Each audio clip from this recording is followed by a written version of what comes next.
when we want to graph h of x, go through all of the pieces that lead you through the problem. First of all, find the y-intercept. That's going to happen when x is 0. So just take 0 and plug it in. Now we'll have 4 times 0 minus 6 over 2 times 0 plus 2.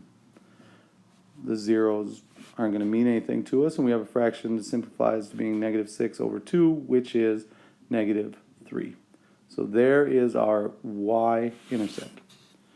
In part B, for what values of x is h undefined? That happens when the denominator is 0. So 2x plus 2. When does that equal 0? Well, just solve it. 2x would equal negative 2, and x would have to be negative 1. Negative 1 is going to make the denominator equal to 0. That makes the fraction undefined. When it comes to the asymptotes, this is going to be our vertical asymptote. The vertical asymptote is going to happen where the x values make the denominator 0. So the fraction is undefined. That means exactly the way it looks, x equals negative 11. The thing is, in part B, it's a value of x that I'm looking for, just negative 1. In part C, I'm looking for the equation of a line. So you have to have the x equals and the negative 1. Now, when it comes to the horizontal asymptote, it's all about degrees. The degree of the numerator is 1 because that's x to the first power. The degree of the denominator is 1 because that's x to the first power. When those two degrees are the same, then the horizontal asymptote, let me write this fraction out and I'll show you. What's important to remember about asymptotes is that asymptotes are what happens way out at the extremes. So when I'm thinking of a horizontal asymptote, I want that x value to get very, very big. Like, I don't want it to be 10 or even 100 or 1,000. I want it to be like 100 billion, you know. What's this fraction going to look like when it's 100 billion? And as that x value gets bigger and bigger and bigger, this minus 6 and this plus 2 aren't really affecting the numerator and denominator that much. What's really affecting it is the x, because the x is getting so big.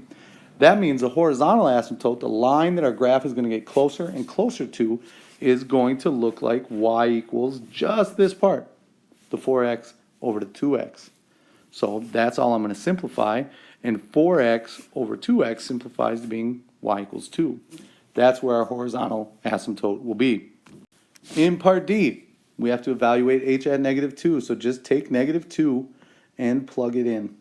So 4 times negative 2 minus 6 over 2 times negative 2 plus 2. That'll leave me with negative 8 minus 6 over negative 4 plus 2, which is negative 14 over negative 2, or 7. What's important about that is now I have an ordered pair. Since I let x be negative 2, that's the x-coordinate of the ordered pair, and it turned out to be 7, so that's going to be my y-coordinate.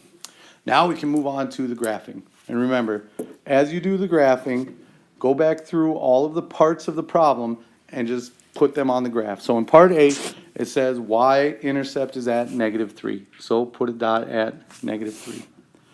For the asymptotes, the vertical asymptote is at x equals negative 1. So on the x-axis, find negative 1 and draw a vertical line through that.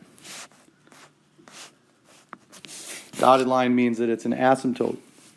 The horizontal asymptote is going to be at y equals 2. So on the y-axis, find 2 and draw a horizontal line through that. The dotted line meaning that's going to be our asymptote.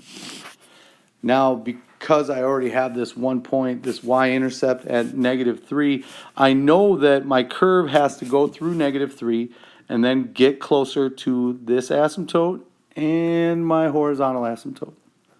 So this is what this branch of the hyperbola will look like. For the other branch, that's where I need part D. I have this other point at negative 2, 7. So that's way up here, negative 2, 7. That means the branch has to go through that point and get closer to this vertical asymptote and also this horizontal one. So this ends up being a fairly good sketch of the hyperbola for h of x.